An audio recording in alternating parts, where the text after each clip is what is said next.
Le 24 septembre 2020, l'association L214 et un certain Pierre Rigaud ont publié sur les réseaux sociaux une vidéo censée démontrer les affreuses conditions d'élevage de perdrix et de faisans élevés dans la commune de Missé dans les Deux-Sèvres. Alors, comme toujours avec les vidéos de L214, il faut toujours un peu essayer de remettre dans le contexte, ce qui n'est pas toujours le cas. Moi, j'ai préféré aller sur place, je suis allé voir les pondoirs, les volières. J'ai pas vu le bâtiment parce qu'évidemment les intrusions, c'est pas mon truc, mais enfin, ça permet de se faire quand même une bonne idée. Cette vidéo commence en vous montrant un plan large, tellement large qu'il a fallu un drone pour le filmer, et on vous suggère que dans ce plan large, c'est tout l'élevage qui est contenu. On vous montre des rangées de caisses, et on vous explique sans sourciller que c'est là que grandissent les faisans, quoi.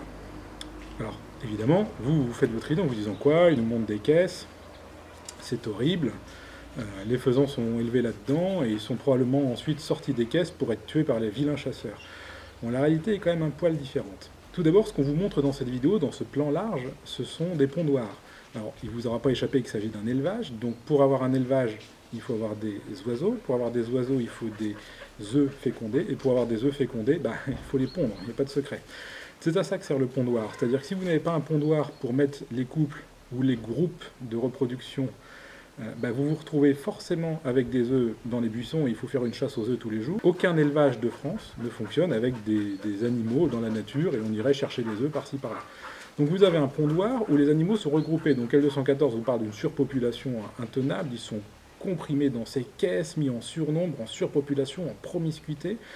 En réalité, si vous regardez bien la vidéo, les perdrix sont par couple, puisque les perdrix sont monogames, et les faisans sont par 4-5, parce que les faisans sont polygames, donc vous avez à peu près 4-5 femelles pour un mâle, donc vous vous retrouvez avec 5-6 animaux grand max dans la caisse. Ces oiseaux sont d'un naturel plutôt calme, puisqu'ils sont dans leur cage tranquille, voilà, et on vous montre des animaux totalement affolés.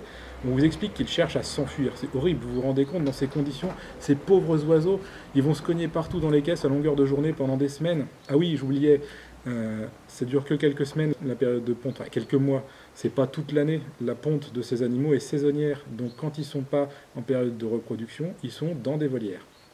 On y reviendra après. Donc on a des animaux qui vous sont présentés comme étant des animaux qui s'évadent, qui cherchent à s'enfuir, qui se cognent dans les grillages. En réalité, ce qui se passe, c'est que vous avez quelqu'un qui vient les filmer de très près, qui leur fait peur, qui les effraie, et donc nécessairement les oiseaux, comme ce sont des oiseaux qui sont quand même censés vivre dans la nature, les oiseaux cherchent à s'enfuir, ils se cognent dans le grillage, mais ils ne cherchent pas à s'échapper de la cage, ils cherchent juste à échapper à la personne qui est devant eux. Et c'est bien là le problème. C'est qu'on a une vidéo où vous avez quelqu'un qui vient effrayer des oiseaux et qui ensuite vous explique, vous vous rendez compte, c'est scandaleux, ils ont peur. Mais évidemment, ils ont peur, c'est toi qui leur fais peur. Ensuite, on vous montre des oiseaux avec un couvre-bec, on vous explique que c'est mutilant, que c'est scandaleux d'avoir un couvre-bec. Alors, la réalité est quand même un poil différente, hein. Vous avez des oiseaux qui sont évidemment en plus grand nombre que dans la nature, donc ils vont s'arracher des plumes, c'est ce qu'on appelle le piquage. Alors c'est pas très gênant quand vous faites un élevage de volailles destiné à l'alimentation type poulet, puisqu'on n'a pas vraiment besoin des plumes. Par contre, quand vous faites des oiseaux qui ont pour destination de voler, puisque une partie de ces oiseaux va être destinée au repeuplement, une partie à la chasse à tir et une partie à l'industrie agroalimentaire. Alors si l'industrie agroalimentaire se fout du plumage, dans les deux autres cas, le plumage est très important puisqu'il c'est la seule manière qu'a l'oiseau de voler. Le plumage est indispensable. Donc ils sont protégés avec un couvre-bec qui n'est pas nécessairement mutilant. Vous avez des couvre-becs qui se clipent juste sur le bec sans perforer la cloison nasale. Il y en a plein sur le marché, je vous en montre un en image, voilà. Ce couvre-bec ne perfore pas du tout la cloison nasale, il se clip dessus, il ne pose aucun problème à l'oiseau, il ne l'empêche ni de s'alimenter, ni de s'hydrater, ni de faire sa toilette. On passe ensuite à la partie la plus sympa de la vidéo. On vous montre un oiseau en bâtiment, filmé de nuit, avec un projecteur dans la gueule pour faire une image bien dégueulasse. On vous explique que c'est scandaleux, ces animaux sont élevés en bâtiment, c'est un vrai scandale. Bon, alors déjà, il faudrait savoir, on ne sait plus s'ils sont élevés en cage, s'ils sont élevés en bâtiment, enfin bref, bon. Toujours est-il que ces oiseaux, en réalité, c'est pour les protéger qu'ils sont en bâtiment. Les jeunes oisillons ont une mortalité qui existe, une mortalité qu'on va appeler infantile, puisqu'ils sont jeunes, qui est due au courant d'air, au froid, aux intempéries, à l'humidité, voilà. Et donc, dans leur toute première semaine de vie, c'est-à-dire 1 à 2 semaines, des fois 3, ces animaux vont grandir en bâtiment, justement pour être protégés et ne pas avoir une mortalité importante. Donc forcément, ça paraît choquant vu de l'extérieur, on vous dit les oiseaux sont élevés en bâtiment, c'est pas vrai, on verra à la fin que c'est pas du tout vrai. Mais il y a une petite partie de leur vie où le bâtiment est nécessaire pour les protéger des aléas climatiques. On vous montre ensuite dans cette vidéo des oiseaux morts. Alors, les oiseaux morts, c'est très simple. Tous les oiseaux ne meurent pas au maximum de leur âge théorique. C'est pareil pour vous, c'est pareil pour moi, il n'y a rien qui me dit que je vais mourir à 87 ans dans mon lit tranquillement. Les oiseaux, c'est pareil, le vivant, c'est pareil. Vous avez des mortalités chez les jeunes, vous avez des mortalités chez les adultes. Pour qui, pourquoi, ça fait partie de l'élevage, on n'en sait rien. Vous avez dans cet élevage une certaine mortalité. Alors imaginez qu'il y ait 50 000 oiseaux sur l'ensemble de l'élevage. Si vous avez 1% de mortalité naturelle, ça fait quand même 500 oiseaux et ça fait une belle photo pour L214. Mais là-dedans, il n'y a rien d'extraordinaire. Il faut juste être conscient que les animaux, ça vit, ça meurt, et des fois ça meurt plus tôt que ce qu'on va penser, sans qu'on sache vraiment pourquoi, sans que ça soit une question de maltraitance, de mauvais traitement. C'est pas forcément lié à ça. Des fois les animaux meurent et puis c'est tout, ils meurent.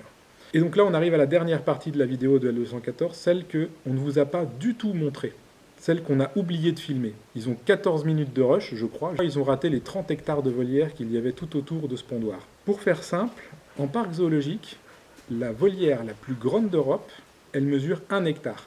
1 hectare. Sur le territoire de Missé, il y a à peu près, entre 25 et 30 hectares de volière. C'est énorme. Je vais vous en montrer une en vidéo. Mais on va d'abord commencer par refaire le plan de l'élevage, la vue aérienne qu'on vous a montrée. Voilà, vous vous souvenez de la vue aérienne? Eh bien, on va dézoomer et on va prendre directement Google Maps parce que il faut une vue aérienne beaucoup plus haut, donc une vue satellite. Voilà, vous voyez? Là, on a 4 grandes volières qui sont gigantesques, mais ça, L214, j'ai oublié de vous en parler. Alors, je vous en montre une que je suis allé filmer. Je suis allé filmer la plus petite. Regardez la longueur de cette volière, la taille de cette volière, c'est gigantesque. Cette volière, elle doit faire 4 ou 5 hectares. Les autres sont plus grandes encore. Et puis je suis allé m'approcher quand même pour voir. Alors, je crois que Gibault Vendée, dans son communiqué de presse, a dit qu'il y avait 3 mètres carrés par oiseau. Quand je regarde la vidéo, ça me semble plutôt cohérent. Donc je pense qu'ils ont plutôt donné le bon chiffre. Vous pourrez remarquer que les oiseaux ne sont pas du tout affolés. Ils ne se battent pas. Il n'y en a aucun qui vole dans les grillages. Aucun. Et pourtant, je peux vous garantir que je suis resté dans ma voiture, ce qui évite d'affoler les oiseaux. Mais très clairement, j'étais garé de l'autre côté du grillage à peu près 5-6 mètres des oiseaux et aucun n'a paniqué. C'est-à-dire que, alors les voitures, ils sont habitués à en voir, hein, donc c'est pour ça qu'ils n'ont pas eu peur, mais les oiseaux sont très calmes. Les oiseaux sont parfaitement calmes. La seule raison pour laquelle ils étaient affolés dans la vidéo de L214, c'est parce que L214 eux-mêmes les ont affolés. Alors au final, qu'est-ce qu'on a sur cet élevage? On a des pondoirs qui sont très calmes. Je vous montre le pondoir en vidéo. Je suis allé le filmer un matin. Les animaux sont très calmes. Il n'y a pas de bruit. On ne les entend pas du tout sauter dans le grillage. Je vous laisse vous faire votre propre opinion. Montez le son.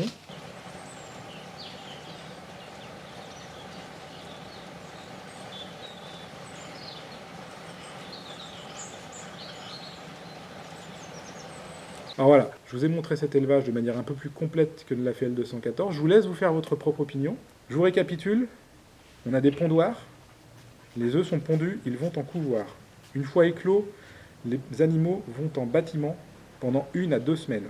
Sortis de là, ils vont dans des très très grandes volières qui font plusieurs hectares, voire plusieurs dizaines d'hectares. Alors, est-ce si terrible que ça cet élevage? C'est monstrueux ces conditions? À bientôt.